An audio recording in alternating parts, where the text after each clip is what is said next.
Trump కన్నేస్తే బుగ్గే. America effect తో Iran అగ్నిగుండంలా మారిపోయింది. Khamenei సర్కార్కి వ్యతిరేకంగా ఆందోళనలు అట్టుడుకాయి. కానీ అదేం వండరో కానీ సడన్ గా సీన్ మారిపోయింది. ప్రభుత్వానికి మద్దతుగా ర్యాలీలు హోరెత్తుతున్నాయి. అసలు ఈ రివర్స్ గేర్ వెనక కథ ఏంటి?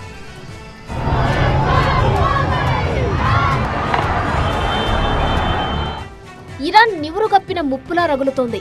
నిన్న మొన్నటి దాకా అయతొల్లాలీ ఖమేనీ ప్రభుత్వానికి వ్యతిరేకంగా నిరసనలు ఎగిసిపడ్డాయి. అల్లర్లలో 500 మందికి పైగా చనిపోయారు. కానీ ఆల్ ఆఫ్ సడన్ గా అనూహ్య పరిణామాలు చోటు చేసుకున్నాయి. ఆందోళనలు రివర్స్ గేర్ కు టర్న్ అయ్యాయి. ఖమేనీ సర్కార్ మద్దతుగా జనం రోడ్డెక్కారు. ఈ సడన్ చేంజ్ కు కారణం సర్కార్ వారు ప్రయోగించిన ట్రంప్ కార్డ్. అణ్వాయుధాల సాకుతో అమెరికా ఇజ్రాయెల్ కు వంత పాడుతూ ఇరాన్ పై కక్ష కట్టిందని ప్రభుత్వ వర్గాలు ప్రచారం చేశాయి. ఈ తంత్రం పనిచేసింది. లక్షల మందిని సమీకరించడంలో సర్కార్ ప్లాన్ వర్కౌట్ అయింది.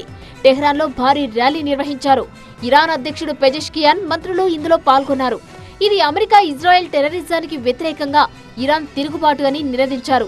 ఆందోళనలు టర్న్ తీసుకున్నాయి. కానీ అలజడి మాత్రం ఇంకా సద్దుమణగలేదు.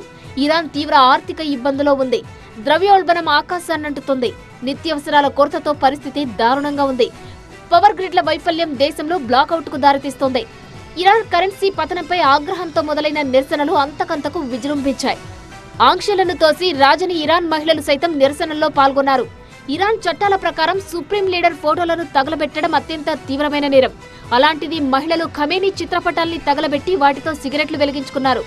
ఇరాన్ ప్రభుత్వం ఇంటర్నెట్, ఫోన్ కనెక్షన్లను నిలిపివేసింది.